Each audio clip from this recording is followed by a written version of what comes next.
کیا خیال ہے؟ اردو میں اس کا نام چڑیل رکھ لیا. وہ ایک آدمی کی بیوی پہ جن آ گیا نا، کسی نے آگے بتایا تیری بیوی پہ جن آ گیا ہے، تیرے بھابھی پہ جن آ گیا ہے، اس کو کیا خود ہی بھگتے گا. اس کو ٹینشن ہی نہیں ہوئی، اس کو جن پہ ترس آیا. تو کس پہ ترس آیا؟ پہ کہ یار غلط جگہ آ گیا. وہ ایک آدمی سے کسی نے پوچھا نا، اگر شیر حملہ کرے تیری ساس پہ اور تیری بیوی پہ تو کس کو بچائے گا؟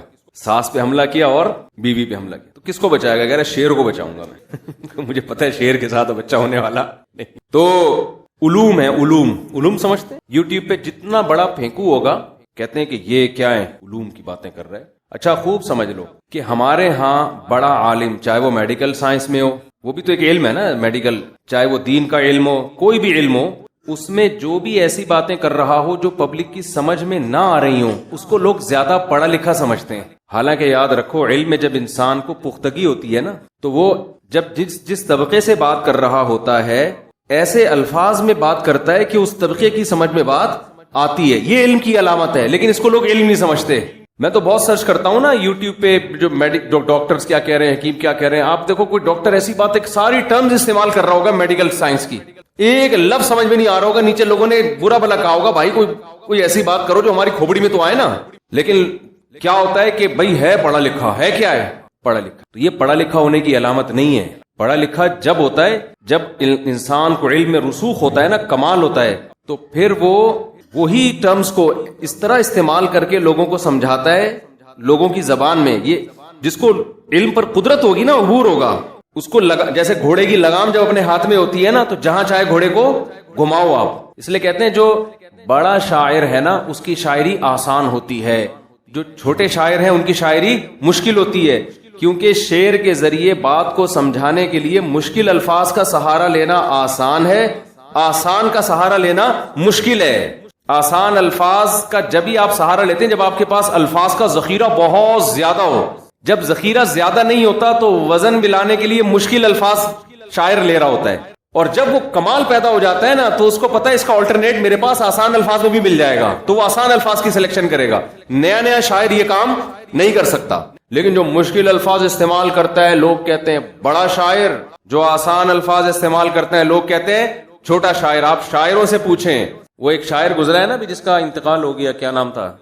جان ایلیا نا. تو جان ایلیا کی شاعری نا بہت آسان الفاظ تھے اس میں. تو ان کا کوئی محترم شاعر تعارف کروا رہے تھے کہ مجھے وہ الفاظ بڑے اچھے لگے جس نے تعارف کروایا نا، کہ آسان شاعری کی دشوار گزار گھاٹیوں سے گزرنا، یہ جان ایلیا کا کام ہے. تعارف دیکھیں آپ. اب مجھے پورے الفاظ یاد نہیں ہے. آسان شاعری کی دشوار گھاٹی. تو میں نے کہا یہ بندہ ادب کے لحاظ سے بڑا خاندانی آدمی جس نے یہ انٹروڈکشن کروایا نا جان ایلیا کا، کہ آسان شاعری کی دشوار گھاٹی. کیا مطلب؟ آسان شاعری بڑی دشوار ہے، دشوار شاعری بہت آسان ہے. تو میں نے کہا یار یہ جو ورڈنگ اس نے یوز کی ہے نا یہ بڑی خاندانی ہے الفاظ. خود اس کی علامت ہے جو انٹروڈکشن کروا رہا ہے وہ بھی کوئی اردو پہ بڑا کنٹرول ہے اس کو. تو اسی طرح یاد رکھو یہ ہمارے نبی صلی اللہ علیہ وسلم کی آپ احادیث دیکھ لیں جو آپ نے واضح و نصیحت کی باتیں کی ہیں، بے انتہا آسان، اتنی آسان کہ اس سے زیادہ آسان ہو نہیں سکتی. قرآن دیکھ لو جو واضح و نصیحت کی باتیں ہیں. ہاں جو مسائل کا علم ہے وہ مشکل ہے، اس کے لیے تو پھر تو خود قرآن نے بیان کر دیا کہ مشکل، اور اس میں غور و فکر کا حکم دیا. کچھ چیزیں آسان ہیں، کچھ ساری مشکل بھی نہیں ہے. بیسک چیزیں تو بہت آسان بیان کرتی ہیں، پھر آگے اس کی گہرائی میں جائیں گے تو اس میں پھر اجتہاد کرنا پڑتا ہے. لیکن جو واضح و نصیحت کی باتیں، جو موٹیویشن کی باتیں، جو قرآن کی مثالیں ہیں، وہ اتنی آسان کہ ہمارے ہاں جب کوئی عربی گرامر پڑھتا ہے نا طالب علم یا عربی سیکھتا ہے تو سب سے پہلے درجے میں اس کو قرآن سمجھ میں آنا شروع ہو جاتا ہے، باقی چیزیں بعد میں آتی ہیں. اس سے پتہ چلتا ہے کہ اس دور میں جو عربی تھی، جو مدارس میں پڑھائی اور سکھائی جاتی ہے، اس عربی سیکھنے کے بعد سب سے پہلے کیا سمجھ میں آنا شروع ہوتا ہے؟ قرآن. بہت آسان آیتیں ہیں قرآن کی. قرآن میں ایسا بھی ہوتا ہے کہ سبجیکٹ اور جو خبر ہے نا، جو سبجیکٹ کے بارے میں کچھ بتایا جا رہا ہے، جو بھی ورب ہے، اس میں جب فاصلہ زیادہ ہو جائے نا تو اللہ اس سبجیکٹ کا تکرار کرتے ہیں. ثم ان ربک للذین عملوا السوء بجہالۃ. پوری آیت کیا ہے بھائی؟ ثم ان ربک عملوا السوء بجہالۃ ثم تابوا من بعد ذلک واصلحوا ان ربک من بعدها لغفور الرحیم. دیکھو اللہ تعالیٰ یہاں کیا بتا رہے ہیں؟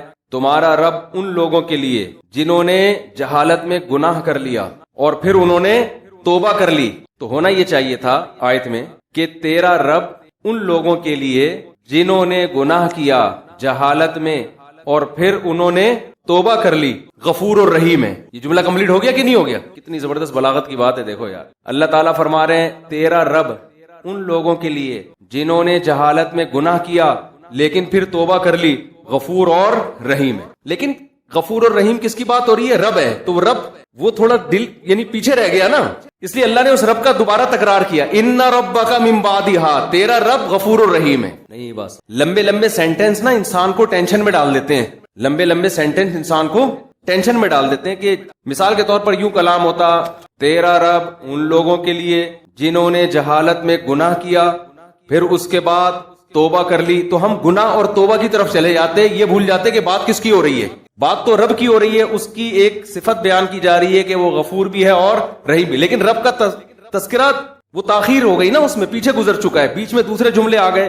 اب اگر اللہ کہتے کہ تیرا رب ان لوگوں کے لیے جنہوں نے گناہ کیا جہالت میں پھر ایمان بھی لے آئے اور توبہ بھی کر لی, غفور رحیم ہے, تو ایک دم انسان کو ٹینشن ہوتی ہے کہ جھانکنا پڑتا ہے, پیچھے دیکھنا پڑتا ہے کہ کس کی بات ہو رہی ہے. اب چونکہ مبتدا یعنی سبجیکٹ جس کی بات ہو رہی ہے اس کے بیچ میں لمبا سینٹنس آ گیا ہے, تو اللہ نے ان ربک من بعدھا, تیرا رب ان سب چیزوں کے بعد بھی غفور الرحیم ہے. اب من بعدھا میں اللہ نے پھر یہ نہیں کہا کہ جو جرم کر لیں اور توبہ کریں, بلکہ من بعدھا کا مطلب ان سب کے بعد بھی کیا ہے, تیرا رب غفور اور رحیم ہے. تو قرآن میں بہت ملے گا, یہ بہت آسان, بہت آسان. جہاں لمبا جملہ ہو رہا ہے اللہ نے سبجیکٹ کو دوبارہ اس کو تکرار کر دیا. اصولی لحاظ سے عام طور پر کلام میں یہ چیز معیوب سمجھی جاتی ہے. عام زبان میں جب ہم بات کر رہے ہیں نا تو اس کو معیوب سمجھا جاتا ہے. لیکن قرآن میں یعنی جس چیز کو بسا اوقات ہم معیوب سمجھ رہے ہوتے ہیں, قرآن کی نظر میں وہ معیوب نہیں ہے. کیونکہ قرآن کہتا ہے کلام کا مقصد ہے لوگوں کے دلوں پہ اثر ڈالنا. تو اثر ڈالنے کا وہ طریقہ اختیار کرنا کہ آپ زبان کے قوانین میں الجھ کے رہ جاؤ اور وہ کلام مؤثر نہ ہو. اس سے بہتر ہے قانون توڑ دو, لیکن کلام اس طرح انداز سے کرو کہ لوگوں کے دلوں پہ اثر کرے. نہیں یاری کھوپڑی میں رکھا ہے, دیکھ کھوپڑی کا لفظ سنتے ہی ایک دم لوگ مائل ہو جاتے ہیں. حالانکہ کھوپڑی کا لفظ نامناسب ہے. عام آپ کہیں رشتہ لینے کے لیے جاؤ اور آپ سسر صاحب سے بولو, ہونے والے سسر سے, کہ آپ کی کھوپڑی میں بات آ گئی ہے کہ میں مناسب ہوں آپ کی بچی کے لیے, فوراً کک آؤٹ کر کے نکال دیں. تمہیں بات کرنے کی تمیز نہیں. اب آپ دلیل دیں کہ مفتی طارق مسعود تو جمعے کے بیان میں کہتے ہیں کھوپڑی میں بات آ رہی ہے کہ نہیں آ رہی. تو ایک ہی لفظ کھوپڑی ایک جگہ پہ نامناسب ہے, دوسری جگہ پہ کیا ہے, عین مناسب. ہم بھی کہیں اللہ نہ یعنی استغفر اللہ, کہیں اگر گھر والے سن رہے ہوتے ہیں تو میں بات کہاں سے کہاں لے کے جا رہا تھا. تو جو ڈاکٹر حضرات ہیں نا جو یوٹیوب پہ ویڈیوز ڈالتے ہیں, ان سے میں گزارش کروں گا اللہ کا واسطہ آپ اپنی میڈیکل ٹرمز کو نا دائیں بائیں رکھ کے آیا کرو, اور بہت تمیز سے نا لوگوں کو آسان زبان میں, لوگوں کی زبان میں آپ جو بات سمجھانا چاہتے ہیں سمجھایا کریں. میڈیکل ٹرمز انجینئروں کو نہیں پتا ہوتی, میکینک کو نہیں پتا ہوگی, علماء کو نہیں پتا ہوتی. وہ آپ کو پتا ہے تو اس کو تھوڑی دیر کے لیے سائڈ پہ رکھتے ہیں. اتنی زیادہ وہ بھرم مارے ہوتے ہیں, لوگ کہتے ہیں بہت پڑھا لکھا ہے بھائی, بہت ہی آ رہا سمجھ میں. کیا آیا, کیا سمجھایا گیا سمجھ میں تو ہمارے کو یہ ثابت ہو گیا کہ یہ ڈاکٹر صاحب بہت زیادہ پڑھے لکھے ہیں. اچھا یہ بھی ثابت بعض دفعہ نہیں ہوتا, آپ کو لگ رہے ہوتے ہیں, وہ دوسرا ڈاکٹر سنے گا تو کہے گا بھائی یہ سوائے ٹرمز کے نا دائیں بائیں گھمانے کے کچھ بھی نہیں ہے. تو ٹرم سے متاثر نہ ہوا کریں. تو بعض دفعہ جو 2 نمبر ڈاکٹر ہوتا ہے نا وہ ٹرمز کا استعمال زیادہ کرتا ہے بھرم میں لینے کے لیے, وہ ٹرمز کا استعمال زیادہ کرتا ہے لوگوں پہ بھرم ڈالنے کے لیے. میں اکثر ایک واقعہ سناتا ہوں, پھر میں اصل ٹاپک کی طرف آتا ہوں. آپ لوگ بولیں گے کیا مفتی صاحب کس سے لے کے بیٹھ گئے, جو ہمارا بیان تھا وہ رہ جائے گا. تو ایک قبلہ حکیم صاحب ہیں, یوٹیوب پہ آتے ہیں, وہ اتنی ٹرمز انگلش میں استعمال کرتے ہیں نا, لوگ کہتے ہیں پہلی دفعہ ہم نے کوئی انگلش بولتا ہوا حکیم دیکھا ہے, بھائی یہ تو بہت ہی کوئی ماہر حکیم ہے. حالانکہ میں نے دوسرے حکیموں سے بھی معلوم کروایا, ڈاکٹروں سے بھی, انہوں نے کہا نہ یہ ڈاکٹر ہے نہ یہ, لیکن ٹرمز ایسی یوز کر رہا ہے, او ہو بھائی وہی انگلش نا تھوڑا سا.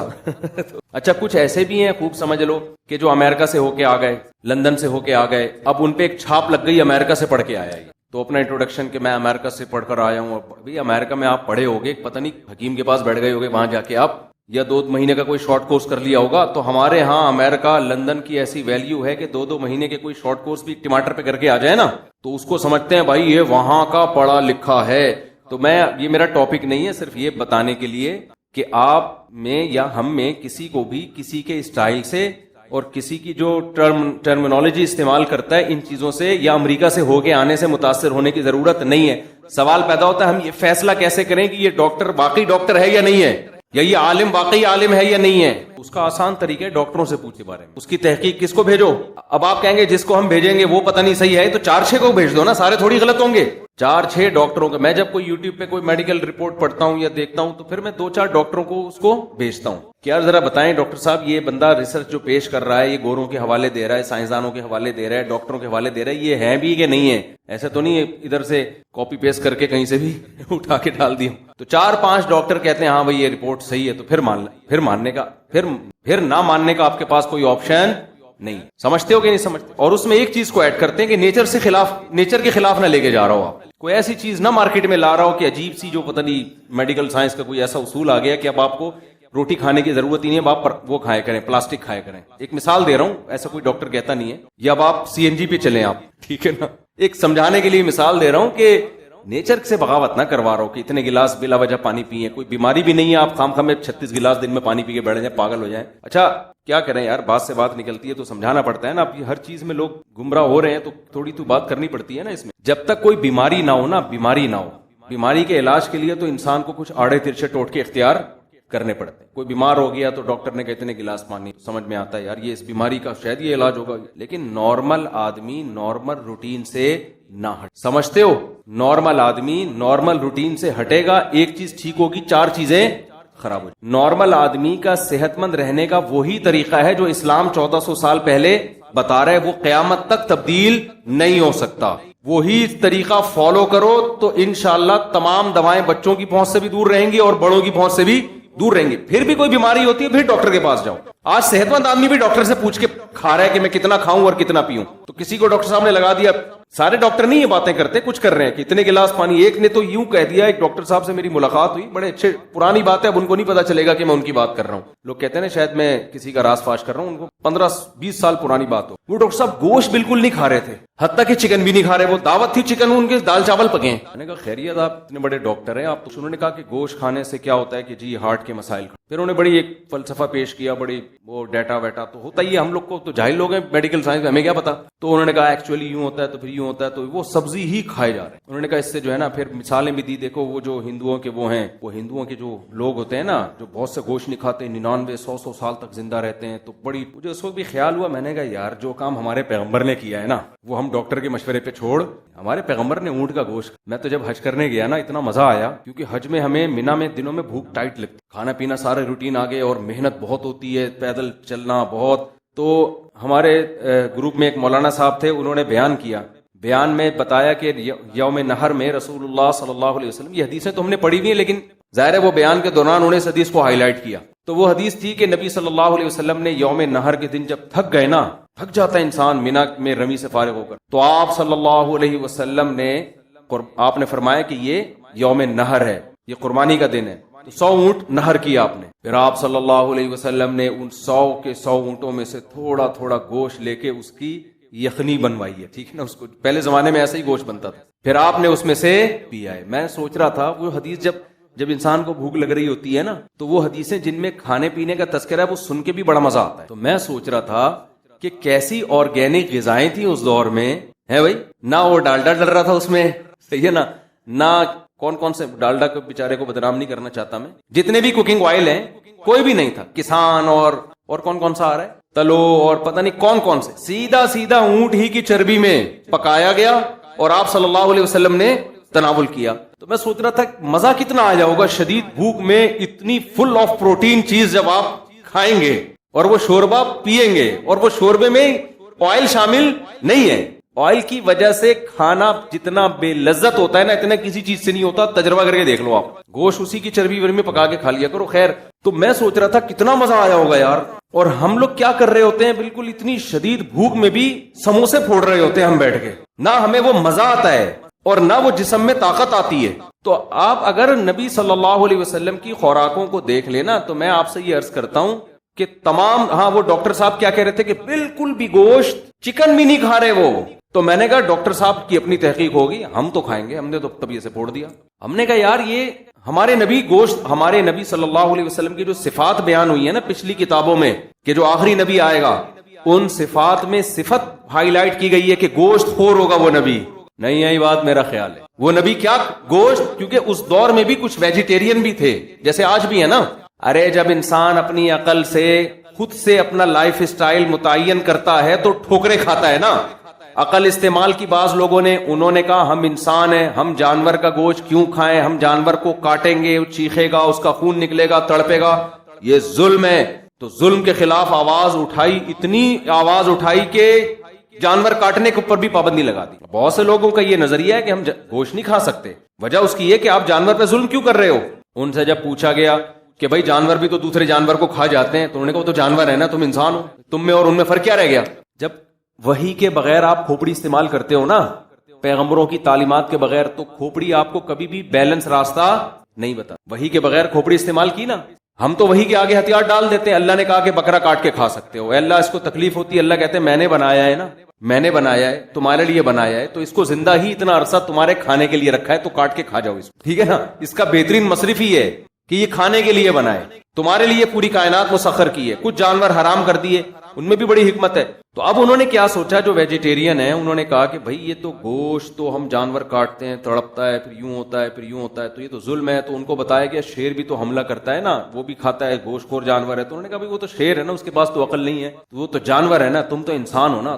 تم جب سبزی پہ گزارا کر سکتے ہو تو پھر تم گوشت کیوں کھاتے. عقل کا غلط استعمال کیا اور گوشت جیسی مرغوب چیز سے انسان کو محروم کر. کچھ لوگوں نے کیا کیا, انہوں نے کہا نہیں یہ تو نیچر ہے, گوشت انسان کی نیچرل خوراک کا ایک حصہ ہے. انہوں نے عقل کا غلط استعمال کیا. انہوں نے کیا کیا کہ اتنا ظلم جانوروں پہ.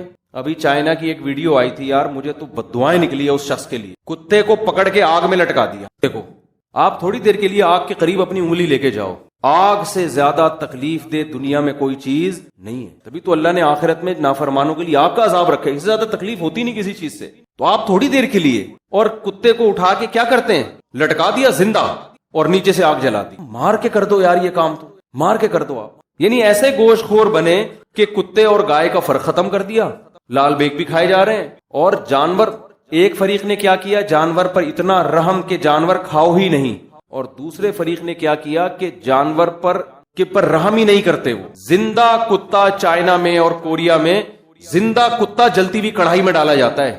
زندہ کتا, آپ اندازہ لگاؤ یار, زندہ مرغے ڈال دیے جاتے ہیں. ہم جب مرغا ذبح کرتے ہیں نا, پہلے جان نکالتے ہیں اس کی, پھر اس کو آگ کہیں بھی گرم پانی میں ڈالیں یا کچھ بھی کریں. لیکن آپ یوٹیوب پہ ویڈیوز دیکھ سکتے ہیں, زندہ مرغا اٹھا کے کڑھائی میں ڈال دیں, پھر وہ نکالا اس کو, وہ زندہ ہے, تڑپ رہا ہے, اس کے بال نکال رہے ہیں. جی اب گرم ہو گیا نا تو اب بال نکلیں گے, اس کی کھال ادھیڑ رہے ہیں, زندہ تڑپتے ہوئے کی. تو یہ بھی انتہا کیوں ہے, یہ بھی وحی کی, پیغمبر کو فالو نہ کرنے کا نتیجہ ہے یہ. اور یہ بات خوب اچھی طرح ذہن میں رکھے, اسلام نے جو حلال جانوروں کو کاٹ کے کھانے کا حکم دیا نا, اس میں ایک بہت بڑی حکمت, بہت ساری حکمتیں ہیں, پھر کریں گے, اچھا کروں گا. تو اسلام نے جو یہ حکمت بتائی ہے نا, بہت ساری حکمتیں, ایک بڑی حکمت یہ بھی ہے کہ دیکھو یہ بھی جانوروں پہ رحم ہے. جتنے حلال جانور ہیں نا, حلال جانور, جب آپ ان کو ذبح کرتے ہو, حلال جانوروں میں شعور بہت کم ہے. ہم بقرعید میں دیکھتے ہیں ایک گائے کٹ رہی ہے, دوسری اس کے کھڑی ہوئی تم لائف کو انجوائے کر رہی ہوگی, اس کو پتہ ہی نہیں کہ میری بہن کے ساتھ کیا ہو رہا ہے, اس میں خوف پیدا نہیں ہوتا.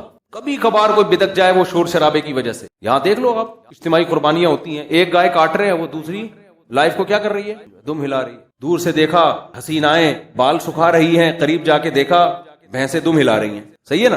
گھر کے لوگ جو ہے نا, ان کو کہیں بھی کوئی چیز ہلتی بھی نظر آئے نا, پہنچ جاتے ہیں کہ شاید کچھ حسینائیں ہیں. پتہ چلے تو بھینسیں تھی جو کیا کر رہی تھی, دم ہلا رہی تھی. تو بھینس کٹ رہی ہوگی, اس کے قریب کھڑی ہوئی بھینس کیا کر رہی ہوگی. جانور پہ وحشت نہیں ہوتی حلال جانوروں میں. بکرا کاٹ رہے ہو, ساتھ میں بکرا کھڑا ہوا ہوگا, اس کو پتہ ہی نہیں کیا ہو رہا ہے, کیونکہ وہ بہت زیادہ ذہین نہیں ہوتے, ان میں خوف نہیں پیدا ہوتا. جب تک گلے پہ چھری چل کے کٹ کے خون نکلنا نہیں شروع ہو جاتا, ان کو تکلیف نہیں ہوتی. لیکن جو حرام جانور ہیں, ان میں اللہ نے شعور اکثر میں شعور بہت زیادہ دیا ہے. آپ ایک کتے کو قتل کرو گے نا, دوسرا خوف سے پاگل ہونا شروع ہو جائے گا. آپ دیکھ لو یوٹیوب پہ ویڈیوز دیکھو, چائنا میں ایک کتے کو مار رہے ہیں, دوسرا زمین پہ جھک جھک کے دم ہلا کے گویا یہ رحم کی اپیل کر رہا ہوتا ہے کہ خدا کے لیے میرے ساتھ یہ سلوک مت کرو. اس پہ ترس آ رہا ہوتا ہے, آپ کو ترس آ رہا ہوتا ہے کہ کیا کر رہے ہو. جو بندر کھاتے ہیں, آپ ویڈیوز دیکھ لو, اب تو یوٹیوب پہ سب کچھ پڑا ہوا ہے. بندر کا مغز کھایا جاتا ہے نا, جو بندر کو پکڑ کے لاتے ہیں, بندر کیسے بھاگنے کی کوشش کر رہا ہوتا ہے. انسان کو اس پہ ترس آتا ہے, انسان کو ترس آتا ہے کہ اس کو پتا چل گیا کہ میرے ساتھ کیا ہونے والا ہے. وہ ذہین جانور ہے نا بندر. اس وقت انسان کہتا ہے اللہ تیری کتنی بڑی رحمت ہے جانوروں پر. اسلام جانوروں پر بھی بہت بڑی رحمت ہے. کہ وہ جانور جو انتہائی ذہین ہے، جن کو اندازہ ہو جاتا ہے کیا ہونے والا ہے، ان کو مارنے کی بھی اسلام نے اجازت نہیں دی ہے. اس کو پہلے سے اندازہ، ترس آئے گا آپ کو. آپ بندروں کی ویڈیوز دیکھ لو جن کو کاٹنے کے لیے لے کے جا رہے ہیں، ایسا تڑپ رہا ہے نا، ایسا بھاگنے کی کوشش کر رہا ہے. گائے تو ہمارے یہاں قربان گاہ میں جا رہی ہوتی ہے، وہ سمجھ رہی ہوتی ہے کہ لائف میں کیا، میں پکنک پہ جا رہی ہوں. میں اس کو لٹاؤ گے بھی نا تو بھی اس کو نہیں پتا چلتا کہ میرے ساتھ کیا ہونے والا ہے. وہ ٹانگیں تو ماریں گی، ظاہر ہے، وہ تو رسیاں بندی ہوئی ہیں. اس مرغے کو آپ کاٹو، ہم تو کاٹتے ہیں نا کبھی ذبح کر کے کھاتے ہیں، تو دوسرا مرغا کھڑا ہوا ہوگا، وہ مرغیوں کے چکر میں لگا ہوا ہوگا، اس کو پتا نہیں ابے بھائی تو بھی ابھی آنے والا ہے. آپ کو اگر کوئی کہہ دے کہ پھانسی کے پھندے پہ لٹکنا ہے، آپ شادیوں کے چکر میں پڑو گے؟ ہے بھائی، ابھی آپ نے چھری کے نیچے آنا ہے، کتنی حسین لیلائیں گزر رہی ہوں، آپ بولو گے بھائی میری جان بچاؤ، میرے بھائی لیٹا ہوا ہے. مرغے کو آپ کاٹ رہے ہو، ایک کاٹا، دوسرا کاٹا، تیسرا کاٹا، چوتھے مرغے کو سمجھ جانا چاہیے نا کس کا نمبر آئے گا، میرا. بالکل لفٹ نہیں کرائے گا. حتیٰ کہ آپ چھری گلے پہ رکھ کے تھوڑی سی چلا کے چھوڑو گے، فوراً مرغیوں کے پیچھے بھاگے گا. وہ اس میں خوف پیدا نہیں ہوتا. ہاں ایک چیز ہوتی ہے کہ مرغی کو آپ لٹا کے نا اس کے اوپر تنکا رکھ دو، وہ آرام سے پڑی رہے گی، لیکن وہ نفسیاتی اس پہ ایک وہ ہوتا ہے کہ پتہ نہیں کیا ہو رہا ہے، لیکن وہ اس کو وہ موت کا خوف نہیں ہوتا. لیکن آپ کتوں میں اگر ایک کو مارو گے نا، دوسرے کو اندازہ ہو جائے گا میرے ساتھ غلط ہونے والا. ایک کو آپ کڑھائی میں پھینکو گے، دوسرے کو اندازہ، وہ رحم کی اپیل کر رہا ہوتا ہے، رحم کی اپیل کر رہا ہوتا ہے کہ خدا کے لیے میرے ساتھ یہ ظلم مت کرو. یہ بھی اسلام کی ایک رحمت ہے. دیکھو بیلنس ہے نا اسلام میں. بعض ہندوؤں نے کیا کیا کہ گوشت سے ہی انسان کو محروم کر دیا. بعض نے کیا کیا، جو گوشت خور ہیں انہوں نے انسان پر، جانوروں پر ایسا ظلم کرنا شروع کر دیا کہ ذبح کیے بغیر ہی بس کڑھائی میں زندہ ڈال دو. ہمارے ایک دوست چائنا گئے، تبلیغی جماعت میں تھے، کہہ رہے وہ میری دعوت ہوئی ہے، تو ہمیں نہیں پتا چلا کہ وہ دعوت میں نا اتنا بڑا بکرا لا کے رکھ دیا. اب وہ چائنیز نے دعوت کی تھی، ان کو پتا نہیں تھا. کہہ رہے اتنا بڑا بکرا پورا صحیح سالم، اور وہ زندہ بھی تھا، ہل رہا تھا. وہ کہہ رہے میں نے کہا یہ کس ٹائپ کا کھال سمیت بکرا ہے بھائی. جب دم پہ میں نے کہہ رہے اسٹڈی کرنا شروع، اس کے سر سے لے کے جب دم پہ گیا نا تو دم پتلی سی گول. کہہ رہے پتا چلا یہ بکرا نہیں ہے، کیا یہ کتا ہے. کہہ رہے پورا کتا، پھر تفتیش کی پتا چلا جی پورا کتا زندہ اٹھا کے پانی میں ڈال دیتے ہیں یا کڑھائی میں ڈال دیتے ہیں، اور اس کے اوپر ڈھکن ڈھک دیا. وہ چیخ رہا ہے، چلا رہا ہے، اور پھر جب اس کو نکالتے ہیں سانس اس میں ہوتا ہے بعض دفعہ، کیونکہ اسکن کے ذریعے ہلاکت، بہت اسکن جلتی ہے نا انسان کی، کھال کے ذریعے مرنا بہت مشکل کام ہوتا ہے. اسلام نے تو حکم دیا رگیں کاٹ دو، فوراً بلیڈنگ. جتنی زیادہ ٹانگیں چلائے گا اتنی زیادہ بلیڈنگ ہوگی، اتنی زیادہ جان جلدی نکلے گی. جانور پہ بھی رحم کیا، انسانوں پہ بھی رحم کیا. ذبح کرنے کا فائدہ یہ ہوتا ہے کہ سارا بلڈ اس کے جسم سے نکلتا ہے. ساری بیماریاں کس میں ہوتی ہیں؟ بلڈ میں ہوتی ہے. بھی ناپاک اور گندی چیز بلڈ، کپڑوں پہ لگ جائے تو نماز نہیں ہوتی. تو انسان کا بھی فائدہ ہے، اسے بلڈ سے پاک گوشت مل گیا، اور جانور پر بھی یہ رحم ہے. سمجھتے ہو کہ نہیں سمجھتے ہو؟ تو خیر میں اپنی بات کی طرف آتا ہوں. تو میں بتا رہا تھا کہ وہ ڈاکٹر صاحب کہہ رہے تھے گوشت بالکل بھی نہیں کھانا چاہیے. تو میں ڈاکٹر سے بدگمان نہیں ہوا، میں نے کہا ہوگی ان کی تحقیق، ہم تو بھائی وہی کام کریں گے جو 1400 سال سے چلتا ہے. اور اسلام میں تو گوشت کی اتنی اہمیت ہے، اگر ہم گوشت چھوڑ دیں ہماری تو مذہبی تہوار ہی ختم ہو جائیں گے. ہر تقریب میں تو گوشت ہے اسلام میں. اسلام میں کھانا زیادہ کھانا پسندیدہ کام نہیں ہے، لیکن جتنا کھانے کا تذکرہ ملتا ہے گوشت کا ملتا ہے ہمیں. یعنی جو تقریبات میں، مثال کے طور پر بقرعید تہوار ہے یا نہیں ہے، اس میں کیا کھلا رہا ہے اسلام؟ دال چاول کھلا رہا ہے. ابے کرسمس میں عیسائی لوگ کیا کھاتے ہیں؟ جو بھی ان کی کھیر کیک ویک یہی کھائیں گے نا. ان کی ہندو لوگ کیا کھاتے ہیں؟ سب جو ان کا تہوار ہوتا ہے مٹھائی کھا لیں گے نا اس میں. اسلام میں کسی تہوار میں مٹھائی، یار ایک تو آپ پہ بولنے پر گوشت نہیں کھاؤ گے تو پھر یہ حال ہوگا. یہ لڈو کھا کے جو بیٹھے ہوتے ہیں نا وہ سست ہوتے ہیں. گوشت کھاؤ گے تو پھر دیکھو آپ کا اسٹائل کیسا ہوگا. تو اسلام میں بقرعید کے بیان کا رخ چینج ہو گیا، لیکن بھائی مفید باتیں ہی ہو رہی ہیں، میرا خیال ہے غلط بات نہیں. اسلام میں بقرعید والے دن تہوار ہے نا بہت بڑا، تو کیا سوئیاں کھانے کا حکم ہے، مٹھائی کھانے کا حکم ہے، لڈو کھانے کا حکم ہے؟ گوشت. اور ہمارے نبی صلی اللہ علیہ وسلم بہت تھوڑا کھایا کرتے تھے، خوراک سے آپ کو رغبت ہی نہیں تھی. لیکن بقرعید والے دن امی عائشہ کیا فرماتی ہیں؟ پہلا نوالا ہمارے نبی کے حلق مبارک میں جانور کے، قربانی کے جانور کے گوشت کا جاتا. اس وقت تک کچھ کھاتے نہیں تھے کہ اللہ نے آج ضیافت کی ہے. آپ کی کسی نے ضیافت کی ہو اور آپ پہلے سے پیٹ بھر کے آ جاؤ، میزبان کو غصہ آئے گا کہ نہیں آئے گا؟ تو اللہ نے آج ضیافت کی ہے تو ہم ابتدا کس سے کریں گے؟ گوشت سے. تو کتنی ترغیب ہو گئی نا گوشت کھانے کی. اس دن 4 دن روزہ رکھنا حرام کر دیا اللہ نے بقرعید کے 4 دنوں میں. 10 تاریخ کو، 11 تاریخ کو، 12 تاریخ کو، 13 تاریخ کو روزہ حرام ہے. کیوں حرام ہے؟ آپ گوشت نہیں کھا سکتے اگر آپ روزہ رکھ لو گے. یہ جو 4 دنوں میں روزہ حرام ہے اس لیے تھوڑی کہ دال چاول سے اوائڈ کروانا ہے آپ کو. آپ دال چاول نہیں کھا سکیں گے، آپ کھچڑی نہیں کھا سکیں گے، آپ ایکچولی سیلڈ خوراک میں یہ جو آج کل چل رہا ہے نا، چل رہا ہے، میں ڈاکٹروں کا مذاق نہیں اڑا رہا بھائی، وہ ان کی اپنی فیلڈ ہے، ان کو کرنے دو. کھائیں آپ سیلڈ ویلڈ بھی کھائیں، تو ایکچولی وہ یوں، ابے بھائی اللہ کہہ رہا ہے کہ 4 دن تمہیں روزہ اس لیے حرام ہے کہ میں تمہیں بکرے کاٹ کاٹ کے کھلا رہا ہوں اور تم کمبختو روزہ رکھ کے بیٹھ جاؤ گے. یہ گویا اللہ کی میزبانی کی توہین ہے. گوشت کھاؤ تم ان 4 دنوں میں، 3 دن قربانی کی اور چوتھا دن بھی تکبیرات تشریق کا، ایام تشریق، اس میں بھی روزہ حرام کی، چوتھے دن تک بھی گوشت چل رہا ہوتا ہے. تو میں وہ ڈاکٹر صاحب کی بات کر رہا تھا، میں نے کہا یار یہ کہہ رہے ہیں گوشت نہیں کھاؤ، اور کہ جناب اللہ میاں تو ہمیں کیا کھلا رہے ہیں؟ بقرعید کا مطلب ہم کیا کھائیں پھر؟ اللہ میاں ہماری بقرعید تو ختم، ہمارے نبی تو بقرعید والے دن کھجور بھی نہیں کھا رہے، صحیح ہے، جو آپ کی عام خوراک تھی. اور دوسرا اسلام میں تہوار کیا ہوتے ہیں؟ وہ جو ہے عقیقہ ہے، خوشی ہے نا.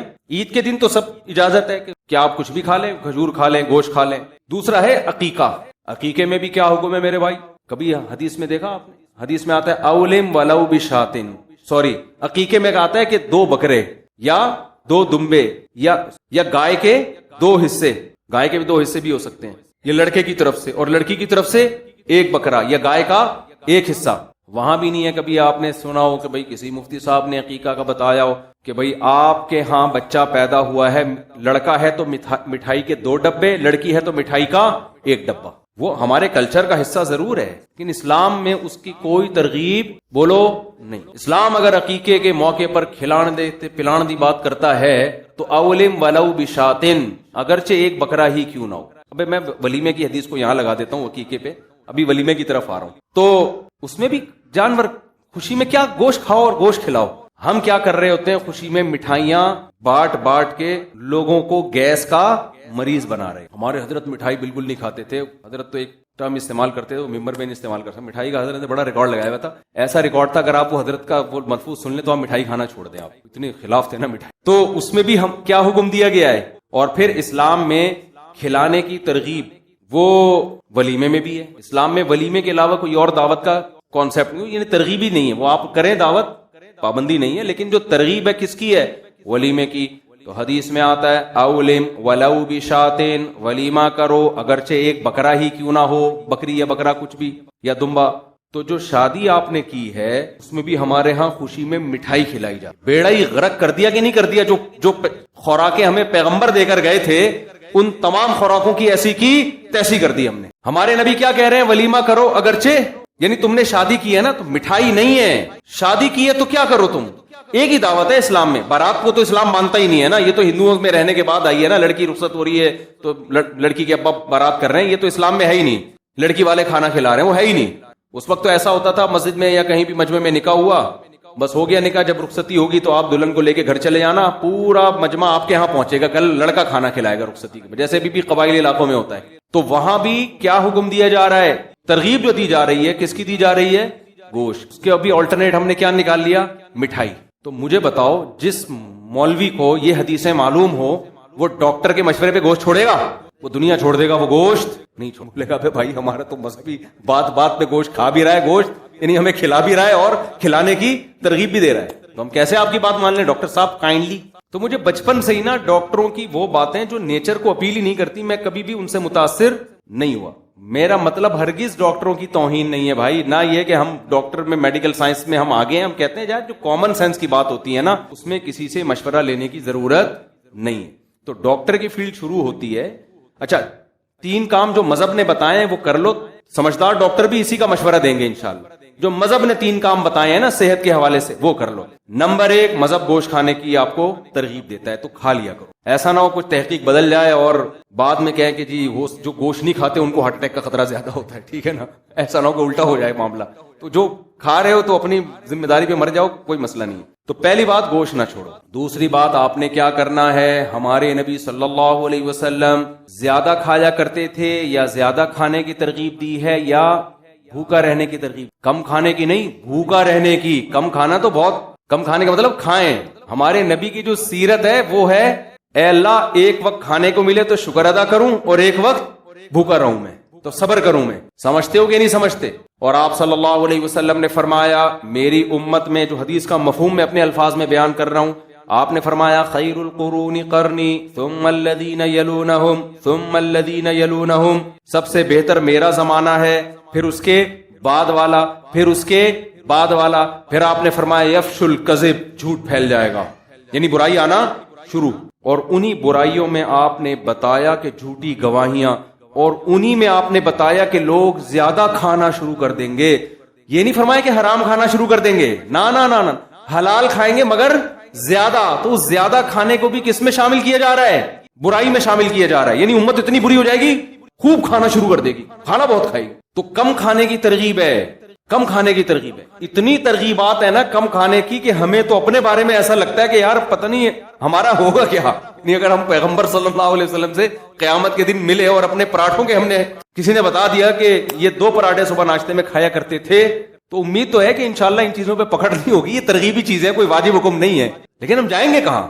تو ہم بہت کھاتے ہیں بھائی, بہت کھاتے ہیں. نبی صلی اللہ علیہ وسلم کی خدمت, یہ میں ٹاپک کمپلیٹ کرتا ہوں, جب چل پڑا ہے نا اتنا ہو گیا تو اس کو مکمل. آپ نے جو بھائی موضوع دیا وہ کہاں گئے بھائی نے پرچی دی تھی, وہ میں اس پہ ضرور بیان, آپ جمعے کے بیان میں آتے ہیں, میں انشاءاللہ اس پہ ضرور, میرے ذہن میں پہلے سے یہ ٹاپک تھا, میں اس پہ ضرور بات کروں گا انشاءاللہ. تو خوب سمجھ لو. دیکھو نبی صلی اللہ علیہ, ابھی صحت کی بات چلی ہے نا, تو اکارڈنگ ٹو اسلام کیا کہتا ہے اس بارے میں, وہ چند چیزیں نوٹ کر لو تو وہ آپ کو زندگی پر فائدہ پہنچائیں گی. نبی صلی اللہ علیہ وسلم نے فرمایا کہ 2 آدمیوں کا کھانا, ایک آدمی کا کھانا 2 کے لیے کافی ہے. طعام الواحد یکفی لاثنین, ایک آدمی کا کھانا 2 کے لیے کافی. یہ صحیح حدیث. جتنے میں 2 آدمی, ایک آدمی سیر ہوتا ہے نا, اس میں اصل میں 2 کے لیے کافی کا کیا مطلب, سیر تو نہیں ہوتے, لیکن جتنی آپ کو انرجی چاہیے, جتنا آپ کو زندہ رہنے کے لیے, ایک مناسب لائف گزارنے کے لیے جتنی خوراک چاہیے, تو جتنا ایک آدمی کھا رہا ہے وہ کتنے کھانا شروع کر دیں, 2 کھانا شروع کر دیں تو وہ کافی ہو جائیں گے. اور ہمارے ہاں جتنا ایک کھاتا ہے, جتنا ایک کو کی خوراک ہے تو وہ 2 کی کھاتا ہے. وہ اس حدیث پہ کیسے عمل کر رہا ہے, الٹا.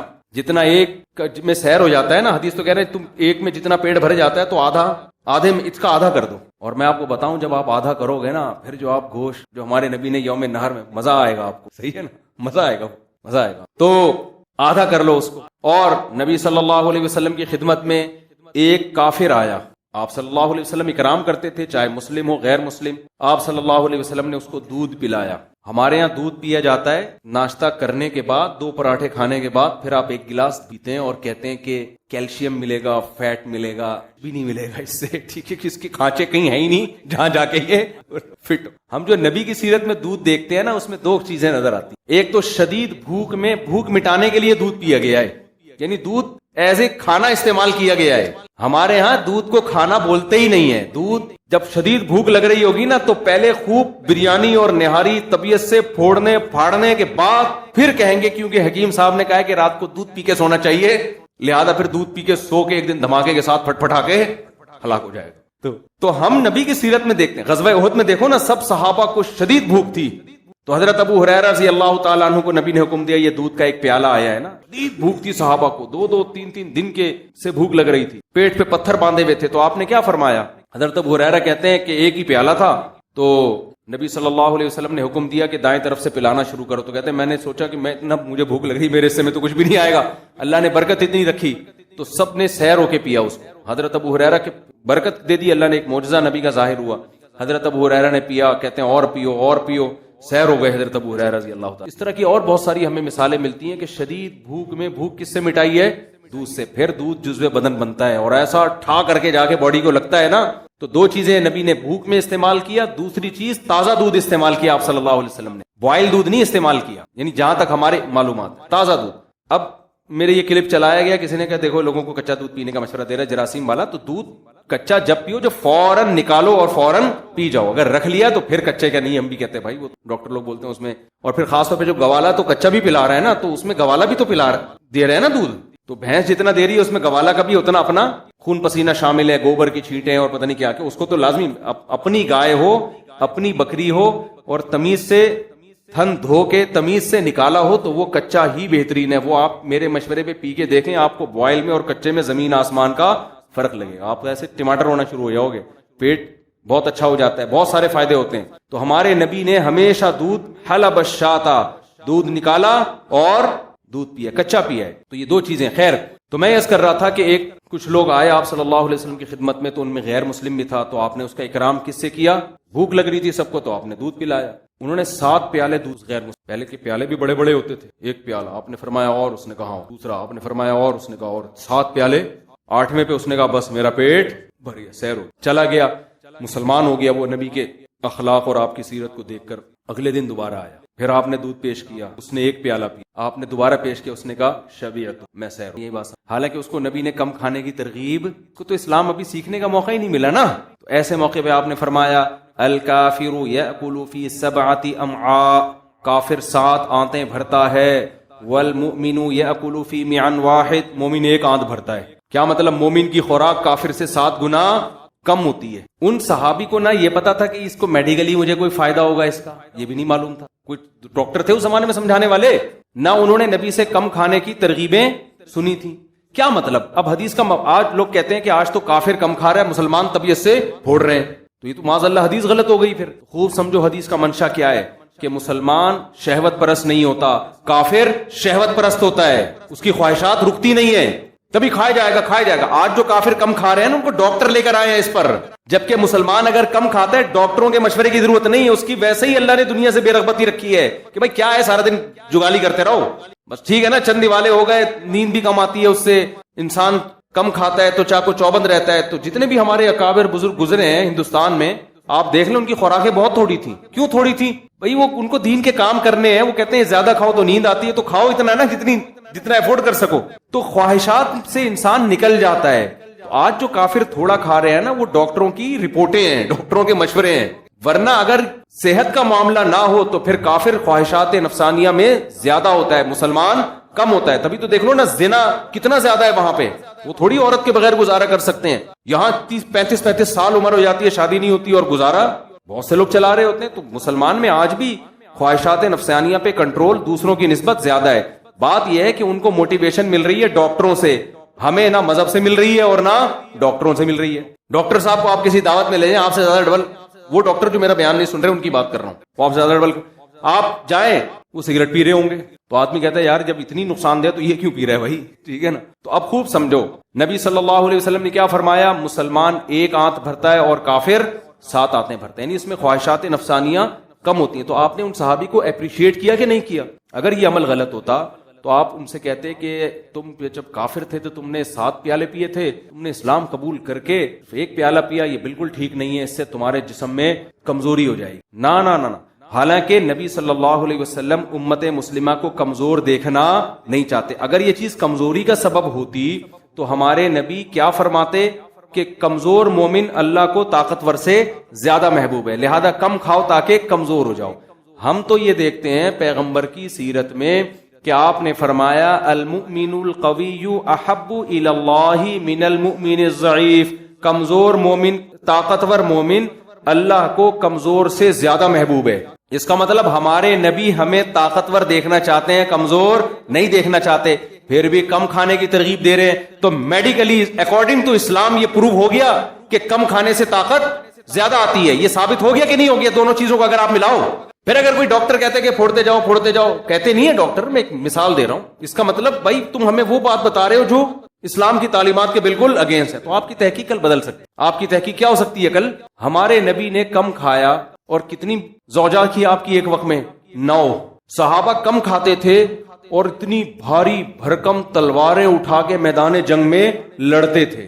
تو میں 2-3 باتیں بتا رہا تھا کہ پہلی بات، گوشت کو خوراک کا حصہ بناؤ، یہ ہمارے مذہب کی ترغیب ہے۔ ڈاکٹر کہتے ہیں اگر کوئی نارمل ہے، اگر ہاں کوئی کسی کو ہارٹ پیشنٹ بن گیا ہے، اس کو ڈاکٹر منع کر رہے ہیں تو پھر وہ جانے ڈاکٹر جانے۔ اسلام تو نارمل لوگوں کی بات کر رہے ہیں نا، ابے کوئی شوگر پیشنٹ بن گیا اس کو تو کھجور بھی نقصان دے گی نا، جو پیشنٹ نہیں ہے ان کی بات کر رہا ہوں میں۔ دوسرا کام، بلکہ اس کو تو شہد بھی نقصان دے گا۔ دوسرا کام، پہلا تو گوشت ہو گیا، میں آپ کو اسلام کی روشنی میں صحت کا نسخہ بتا رہا ہوں۔ دوسرا کام کیا ہے؟ کم کھاؤ، پھوڑو نہیں، یعنی بھوکے رہو، سمجھتے ہو؟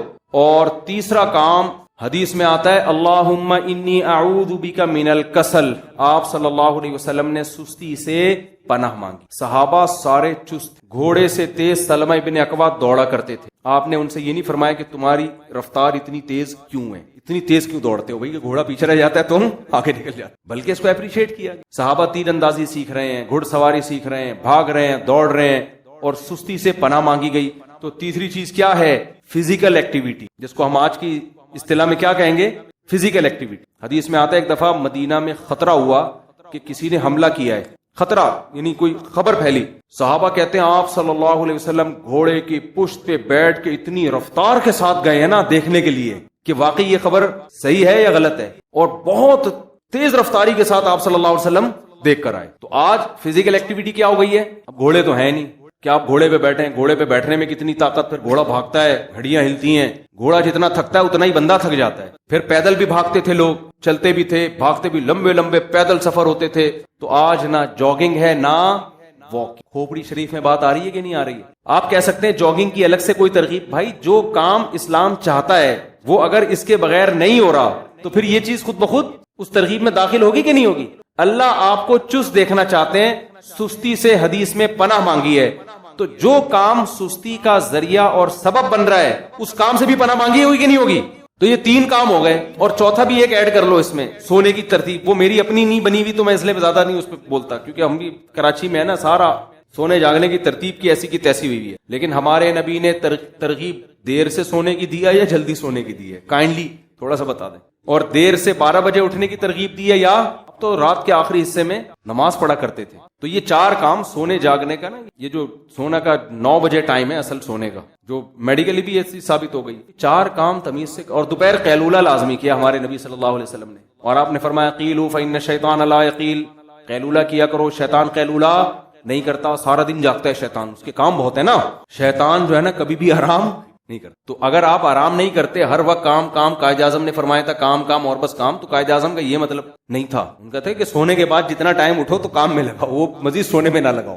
تو آپ نے کیا کیا کہ وہ سارا جو ہے نا, ہر وقت لوگ پاگلوں کی طرح جو پیسہ کمانے میں لگے ہوئے ہیں نا, وہ ہر وقت پاگلوں کی طرح پیسہ کمانے میں سوتے ہی نہیں ہیں, اور سوتے ہیں تو موبائل پہ لگے رہتے ہیں. پھر موبائل تو ظاہر ہے نیند کو غائب کر دے گا. تو ہمارے نبی صلی اللہ علیہ وسلم گہری نیند سوتے تھے. حدیث میں آتا ہے آپ صلی اللہ علیہ وسلم کے نا ہلکے سے خراٹوں کی آواز آتی. جب یہ گہری نیند ہوتی ہے نا تو ناک سے نا آپ صلی اللہ علیہ وسلم کے معمولی سے خراٹوں کی آواز, یہ جب گہری نیند ہوتی ہے تو پھر ایسی آواز آتی ہے. تو آپ صلی اللہ علیہ وسلم اور آخری عمر میں جسم مبارک بھی تھوڑا سا بھاری ہو گیا تھا, تو گہری نیند سویا کرتے تھے آپ صلی اللہ علیہ وسلم. تو ہمارے ہاں ان چیزوں پہ عمل. خیر میں یہ عرض کر رہا ہوں کہ 4 کام کر لو تو انشاءاللہ جیسے تمام دوائیں بچوں کی پہنچ سے دور ہوتی ہیں تو تمام دوائیں بڑوں کی پہنچ سے بھی کیا ہوں گی, دور ہوں گی. پھر جب پیاس لگے پانی پیو, جی نیچرل لائف. اس کے بعد اگر پھر کوئی خدا نخواستہ بیماری ہوتی ہے, پھر ڈاکٹر جتنے گلاس کا مشورہ دے رہا ہے اس کے مشورے پہ اتنے. اس سے پہلے ڈاکٹر کو کہ خام خواہ کے مشورے لینے کی میرے بھائی کوشش, خام خواہ کا جو ہے نا خطرناک ہو جائے گا, وہ ایسا نہ ہو ریسرچ کی بھینٹ چڑھا دے,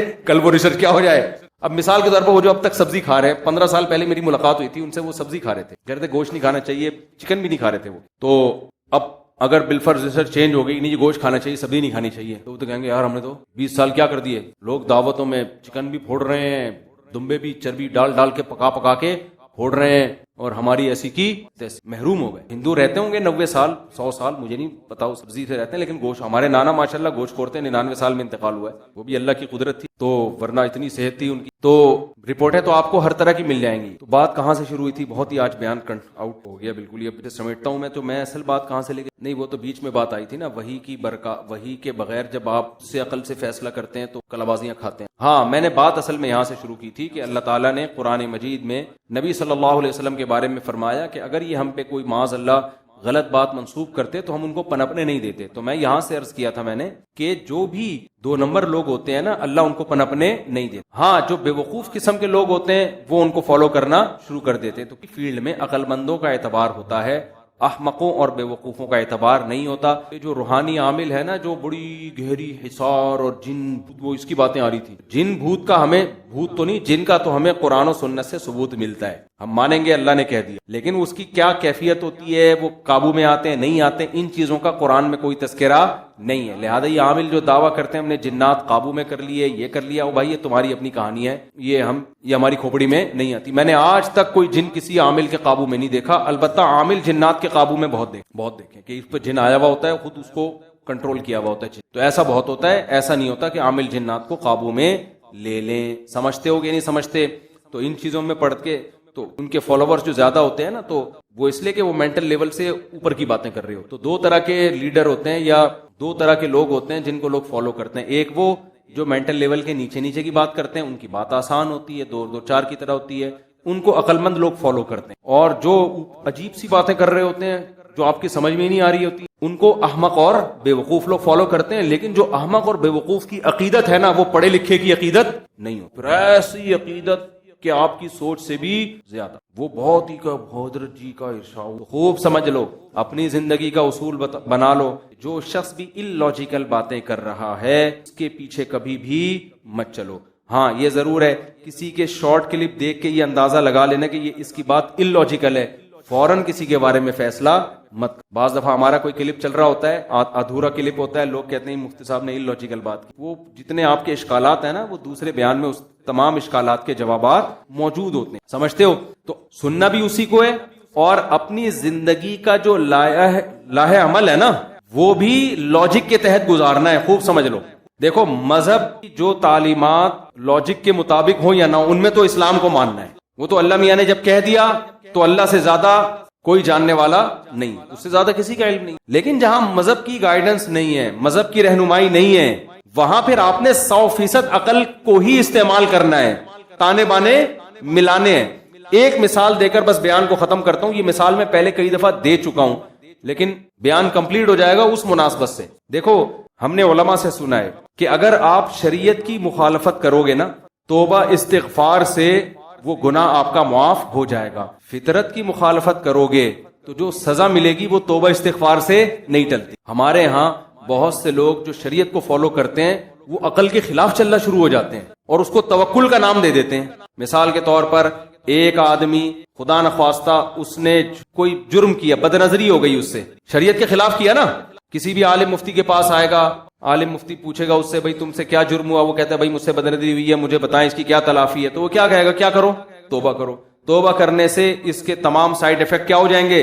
ختم. التائب من الذنب کمن لا ذنب له, حدیث میں آتا ہے گناہ سے توبہ کرنے والا ایسا ہے جیسے اس سے گناہ کبھی ہوا ہی نہیں ہے. ایک غلطی ہے. دوسری غلطی کیا ہے؟ موم بتی جل رہی تھی, آگ لگی ہوئی ہے اس میں, آپ نے کہا یار میرا ایمان اپنا میں جانچتا ہوں ذرا, میرا اللہ پہ توکل, آگ پہ زیادہ توکل ہے یا اللہ پہ زیادہ ہے؟ تو میں اللہ پہ توکل کرتا ہوں, اس موم بتی میں ہاتھ ڈالوں گا, اللہ چاہے گا تو ہاتھ میرا نہیں جلے گا. آپ نے اس انگلی میں, اس آگ میں انگلی داخل کر دی, وہ آگ لازماً آپ کے ہاتھ کو جلائے گی, کیونکہ آپ ابراہیم علیہ السلام نہیں ہیں. اللہ نے ابراہیم علیہ السلام سے وعدہ کیا تھا کہ آگ میں ڈال دیں گے میں بچا لوں گا. آپ میرے اور آپ سے اللہ نے ایسا کوئی وعدہ نہیں کیا.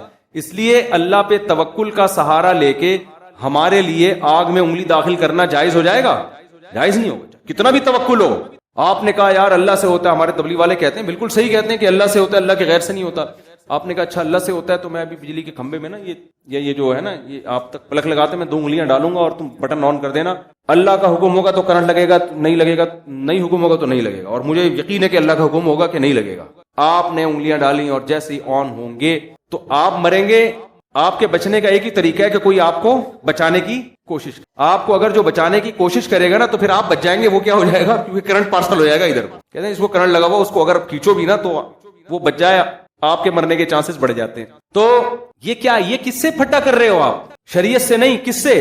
نیچر سے. اللہ کے نیچر کے جو اصول ہیں وہ تبدیل نہیں ہوتے. وہ تو کبھی معجزہ ہو جائے تو ہو جاتے ہیں, ورنہ نہیں ہوتے, وہ کبھی بھی تبدیل نہیں ہوتے.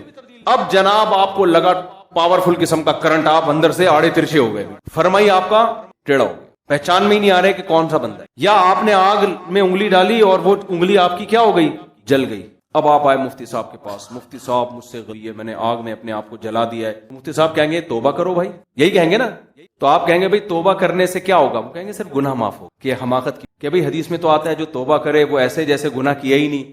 تو میں نے جب آگ میں انگلی ڈالنے سے آئندہ کے لیے توبہ کر لی تو میں تو ایسے ہوں جیسے گناہ کیا ہی نہیں, لہذا میرا زخم خود بخود ٹھیک ہو جائے, یا انگلی جو جل کے ختم ہو گئی واپس آ جائے, کیونکہ حدیث میں آتا ہے جو گناہ کر کے توبہ کرتا ہے ایسے جیسے کیا ہی نہیں. تو ایسا ہونا چاہیے جیسے میں نے آگ میں انگلی ڈالی ہی نہیں, تو ہو جائے گی انگلی واپس آ جائے گی؟ نہیں آئے گی. کہیں گے بھائی آپ نے بغاوت کس سے کی ہے؟ فطرت سے کی, نیچر سے لڑے ہو آپ. سمجھتے ہو کہ نہیں سمجھتے؟ تو آج جو دیندار لوگ ہیں توکل کے نام پہ جو بے احتیاطیاں کر رہے ہیں, انفرادی سطح پہ بھی اجتماعی سطح پہ بھی, لہذا انفرادی سطح پہ بھی بیڑا غرق اور قومی سطح پہ بھی بیڑا غرق ہوا چلا جا رہا ہے. اور کہتے ہی ہیں کہ ہم چونکہ مسلمان ہیں, ہمارے ساتھ اللہ ہے تو اللہ کی ہمارے ساتھ مدد ہوگی, ہم ترقی کریں گے. آپ ترقی کے علاوہ ہر قسم کا, آپ 4 شادیوں کا خواب دیکھ سکتے ہو, آپ ان حالات میں ترقی کا خواب بولو. خدا نے آج تک اس قوم کی حالت نہیں بدلی, نہ ہو جس کو خیال آپ اپنی حالت کے بدلنے کا. تو وہ اسباب اختیار کرنے پڑیں گے, کھوپڑی استعمال کرنی پڑے گی. نہیں علی المنکر میں اسباب اختیار کرنے کا حکم ہے جو فرض ہے, تو اس کے بغیر کہاں؟ دیکھو نبی نے کیا فرمایا, من رأى منکم منکرا فلیغیرہ بیدہ, بتاؤ برائی کو ختم کرنا ہمارا فرض ہے یا نہیں ہے؟ لیکن نبی نے کیا فرمایا؟ اتنا فرض ہے جتنا افورڈ کر سکو. ہونا تو یہ چاہیے تھا بھائی حق بیان کرو چاہے جو مرضی ہو جائے، کچھ بھی ہو جائے، جو بھی اثرات ہو. نہ آپ نے فرمایا جو برائی کو ہاتھ سے روک سکتا ہے تو وہ تو ہاتھ سے روکے، جس میں ہاتھ سے روکنے کی طاقت نہیں ہے اب پھر ہاتھ سے مت روکے. وہ پھر کیا کرے؟ پھر نہیں بھائی، پھر تو سائیڈ افیکٹ کیا ہوں گے؟ زیادہ ہوں گے. وہی قصہ ہو جائے گا کہ بھینس کے منہ میں پائپ رکھا، جمال گوٹا رکھ کے پھونک ماری، بھینس نے پہلے پھونک مار دی بھینس. تو آپ کی طاقت ہے نہیں، سامنے والا پاورفل ہے. آپ نے اس کو برائی سے روکنے کی زبردستی کوشش کی، جو اس نے کوشش کی تو آپ سوسائٹی میں کسی قابل رہے نہیں. تبھی تو حکمرانوں کے خلاف مسلح بغاوت سے اسی وجہ سے منع کیا جاتا ہے کہ آپ برائی کو ختم کرنے کے لیے سسٹم کو چینج کرنے کی کوشش ضرور کرو، مگر ایک پاورفل ریاست کے خلاف جب آپ طاقت کا استعمال کرو گے تو آپ جو پھونک لگاؤ گے نا وہ برداشت ہو جائے گی. حکومت نے جو پھونک لگائی نا اس سے آپ کی پھونک ہمیشہ کے لیے نکل جائے گی. تمام فقہا لکھتے ہیں کہ مسلح تحریکوں کے لیے ضروری ہے کہ اسباب کی دنیا میں طاقت ہو. ایسا نہیں کہ آپ اٹھے اور جناب بڑی کر کے یوں کر دیا آپ نے. اب دیکھنا پڑے گا کہ آپ میں کتنی پاور ہے لڑنے کی. نہیں ہے تو کوئی اور کام کرو. اس کو لوگ یہ تعبیر کرتے ہیں اچھا اس کا مطلب کچھ بھی نہ کریں، سسٹم کو تبدیل کرنے کی کوشش نہ کریں. آپ کہتے ہیں بھائی کرو مگر طریقہ وہ نہ ہو کہ جو رہا سہا ہے اس سے بھی جاؤ. آپ کرو ضرور، آرام سے بیٹھنا کہاں جائز ہے. طریقہ وہ استعمال کرو جس کو آپ افورڈ کر سکتے ہو اور اسباب کی دنیا میں اس سے کچھ امید بھی ہو. آج کسی نے طنز کیا تبلیغ والوں پر نا کہ تبلیغ والے نظام کی تبدیلی کی بات کرتے نہیں ہیں اور ذاتی تزکیے میں لگے ہوئے ہیں لوگوں کی، یعنی لوگوں کی اصلاح میں لگے ہوئے، سسٹم کی تبدیلی کی بات کرتے نہیں ہیں. کسی نے یوٹیوب پہ نا کمنٹس کیے ہوئے تھے کہ یہ لوگ جو ہے نا نظام کی تبدیلی کے لیے افراد تیار کرنا ضروری ہے یا نہیں ہے. یعنی ہر آدمی جس کو جدھر ٹھڑک نکالنی ہوتی ہے نا، اور یہ جو باتیں اس طرح کی کر رہے ہوتے ہیں نا، یہ نہ نظام کی تبدیلی کی کوشش کر رہے ہوتے ہیں نہ افراد پہ محنت کر رہے ہوتے ہیں. یہ صرف یوٹیوب پہ بیٹھ کے کمنٹس کر رہے ہوتے ہیں کہ فلاں یہ نہیں کر رہا، فلاں یہ نہیں کر رہا، فلاں. وہ بھائی اگر وہ ایک کام کر رہے تو دوسرا کام کر لو. جب نظام تبدیل کسی بھی سطح پہ ہوگا تو بندے بھی تو چاہیے ہوں گے نا. تو بندے تیار کرنا بھی نظام کی تبدیلی کی ایک بہت بڑی سیڑھی ہے. تو جس کو جہاں ٹھڑک اور اکثر ایسی نیگیٹو باتیں وہ لوگ کر رہے ہوتے ہیں جو حقیقت میں صرف نظام تبدیلی کی باتیں ہی کر رہے ہوتے ہیں، اور باتیں کرنے پر گورنمنٹ کی طرف سے کوئی پابندی نہیں ہے. پریکٹیکل لائف میں وہ زیرو ہوتے ہیں، پھینک رہے ہوتے ہیں یوں ہونا چاہیے، یوں ہونا چاہیے، ایسے ہونا چاہیے، ویسے ہونا چاہیے. ہمارے ایک دوست ہے، وہ جب بھی کوئی تحقیقی مسئلہ ان کے پاس جاتا ہے وہ کہتے ہیں اس کا پہ ریسرچ ہونی چاہیے. میں ان کو بھیجتا کہ بھائی ریسرچ کر لو یار. کہہ رہے اس پہ ہونی چاہیے. میں نے کہا وہ تو مجھے بھی پتا ہے ہونی چاہیے تو کرو نا. آپ کو بھیجا اس لیے میں نے. ایک دن کو غصہ آ گیا میں نے کہا تو چاہیے تو مجھے بھی پتا ہے کہ اس پہ ریسرچ ہونی چاہیے. آپ کو تو میں نے بھیجا اس لیے کہ آپ کر لو، اس پہ مجھے بتا دینا. بعض دفعہ میرے پاس کوئی بھیج رہے ہوتے ہیں کہ آپ اس کی تحقیق کرو، میں جواب میں لکھوں اس پہ تحقیق ہونی چاہیے تو کہے گا تو ہمیں بھی پتا چاہیے تو کرو نا. تو پھر میں اگر تحقیق کرتا ہوں تو خوش ہوتے ہیں، نہیں کرتا تو بولیں گے یار کیوں نہیں کر رہے. تو چاہیے کا لفظ مارکیٹ میں اس کا منجن بہت بکتا ہے. یہ بھی ہونا چاہیے، وہ بھی ہونا چاہیے. جو کرنے والے لوگ ہیں وہ چاہیے کی بحث میں نہیں پڑتے. وہ غور و فکر کرتے ہیں کہ پاکستان میں نظام تبدیل ہونا چاہیے، پہلے سے ہمیں پتا ہے ہونا چاہیے. وہ اس کے طریقوں پہ غور کر رہے ہوتے ہیں کہ کیسے سسٹم چینج ہو سکتا ہے، بیوروکریسی میں کیسے تبدیلی آ سکتی ہے، فوج میں کیسے اچھے لوگ اوپر جا سکتے ہیں، اسکولنگ سسٹم ہو. وہ تو ہر آدمی کا اپنا طریقہ ہے، تبلیغ والوں کا اپنا طریقہ ہے. بھائی بجائے اس کے کہ نیچے سے لوگ بھیجو اوپر سے فوجیوں کو ہی چینج کر دو. اب فوج میں ٹھیک ہے بہت ساری برائیاں ہیں، بہت ساری اچھائیوں میں 90% دخل تبلیغ جماعت کا ہے. بس ابھی ختم کر رہا ہوں. فوج میں آپ کو کوئی بریگیڈیئر، کوئی کرنل اتنی بڑی بڑی داڑھیوں والے، مذہب کی پابندی والے ملیں گے. میں نہیں کہہ رہا سارے تبلیغ سے متاثر ہیں، ایک بہت بڑا طبقہ کس سے متاثر ہے؟ تبلیغ سے. تو فوج میں کتنی بڑی تبدیلی کر دی. وہ کہہ رہے ہیں نظام میں تبدیلی نہیں لا رہے. بھائی فوج میں اتنی بڑی داڑھیوں والے، ورنہ اگر تبلیغ جماعت نہ ہوتی ہماری آرمی، اس بات کا بہت زیادہ امکان تھا کہ وہ 90% سیکولر لوگوں کے ہاتھ میں ہوتی. ابھی ایک کرنل مجھے ملے، ریٹائر ہو گئے. وہ تبلیغ میں نا ٹوپی پہن کے گشت کرتے پھر رہے. میں نے کہا حضرت وہ ریٹائر تو ابھی ہوئے نا، وہ تو ڈیوٹی کے دوران بھی کہتے ہیں یار ہم نے ساری زندگی سلوٹ، لوگ ہمیں مارتے تھے، ہم اس کو عزت سمجھتے تھے کہ لوگ ہمیں عزت دے رہے ہیں، سلوٹ کر رہے ہیں. ہمیں پتا چلا عزت تو کون سی ہے؟ آخرت. تو میں نے کہا میں ان کو سمجھاؤں، وہ جو زندگی میں آپ کو مسالہ زیادہ لگ گیا نا ان کرنل صاحب پہ. میں نے کہا حضرت وہ جو آپ کو لوگ سلوٹ کرتے تھے وہ بھی دین کا حصہ تھا. ایک کنٹری ہے، اس میں اگر فوج کے ماتحت آدمی اپنے جو ہے نا آفیسر کو سلوٹ نہیں کرے گا تو یہ نظام کیسے چلے گا؟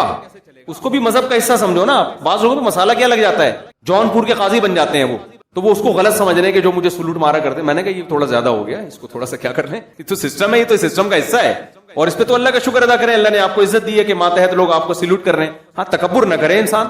تو ہر آدمی جو بھی پازیٹو کام کر رہا ہے اس کو پروموٹ کرو، تبلیغ کا بہت بڑا کام ہے, بہت زیادہ اللہ نے کام لیا فوج میں اور بیوروکریسی میں, ججز ہیں بہت سارے جو لگے جماعتوں میں. ہاں جو کام نہیں, جو شعبہ خالی ہے اس پہ آپ محنت کرو نا, اس پہ کیا کرو, اس پہ آپ محنت کرو. افراد ہی ٹھیک نہیں ہوں گے تو وہ سسٹم تبدیلی کی بات بھی ان کی کھوپڑی میں نہیں آئے گی. وہ کہے گا ابے مزے اڑا, یہ کیا سسٹم, اسلامی سلطنت, اسلامی ریاست, یہ سب فضول معاذ اللہ فضول باتیں. تو مسجدیں آباد ہوتی ہیں اور لوگوں میں ایک شعور پیدا ہوتا ہے تو لوگ ہی تو پھر آگے, پیغمبر تھوڑی آئیں گے دوبارہ کوئی, تو لوگ ہی مسلمان ہی سارے کام کریں گے. تو اس لیے میں کیا عرض کر رہا تھا, بس بات کو ایک جملے میں اب سینٹنس میں ختم کرتا ہوں کہ ان لاجیکل کام آپ کو کرنے کی اجازت نہیں ہے اللہ پہ توکل کا لیبل لگا کے. تو جب نہیں علی المنکر میں نہیں ہے, اس میں نبی نے فرمایا اپنی استطاعت دیکھو, استطاعت ہے تو ٹھیک ہے, نہیں ہے تو زبان پہ آ جاؤ. فمن لم یستطع فبلسانہ, زبان سے کہنے پر اکتفا کرو, اور اگر اس کی بھی طاقت نہیں ہے فبقلبہ. تو بقلبہ کا مطلب یہ نہیں کہ دل میں, دل سے برا سمجھو, بقلبہ کا مطلب دل سے تبدیل کرو. دل سے تبدیل کا مطلب دل میں یہ نیت کر رکھو کہ اللہ ابھی تو میں بول بھی نہیں سکتا, جو مجھے ذرائع اور وسائل ملے نا, جتنا کام کرنے کی, جتنا برائی کو دنیا سے ختم کرنے کی, میں وہ تمام سوٹیبل ذرائع اور تمام سوٹیبل وسائل میں اختیار کروں گا. میں ایسے نہیں بیٹھوں گا, جتنے بھی جو بھی سوٹیبل طریقہ ہوگا تو وہ میں اختیار کروں گا. تو وہ نبی کا بھی یہی سیرت ہے, تمام انبیاء کی یہی سیرت ہے, اور قیامت تک یہی طریقہ چلے گا. ایسا کام کرنا جس میں لینے کے دینے پڑنے کا خطرہ ہو, کتنا ہی اچھا لیبل لگاؤ گے, کتنا ہی اخلاص ہوگا, تو اللہ اس میں آپ کی مدد نہیں کرے گا. جیسے ایک آدمی آگ میں انگلی ڈالتا ہے کسی ہندو کو دکھانے کے لیے کہ میری انگلی نہیں جلے گی, دیکھنا یہ اس کی علامت ہوگی کہ ہم سچے ہیں. تو اللہ نے کب تجھے کہا کہ بھائی تو تیرا ہاتھ نہیں جلے گا, پھر بھی ہاتھ جلے گا, ٹھیک ہے نا. ہاں بعض دفعہ اللہ کی طرف سے کسی پر الہام ہو جاتا ہے, جیسے کرامات کے ایسے واقع ہیں, وہ الہام جیسے موسیٰ علیہ السلام کی ماں پر الہام ہوا, بچے کو صندوقچے میں ڈال دو ہم بچا لیں گے, پھر ان کے لیے صندوق میں ڈالنا کیا ہو گیا, حلال ہو گیا. وہ بعض دفعہ وہ اللہ کی طرف سے ایسا قوی الہام ہوتا ہے, دوسرے کے لیے تو حجت نہیں ہوتا, لیکن جس پر ہوتا ہے اس کے لیے وہ حجت ہوتا ہے. لیکن اب الہاموں کا ایک نیا سلسلہ نہ کھل جائے کہ اچھا مجھے تو یہ الہام ہوا تھا کہ یوں کر لو, وہ ایک الگ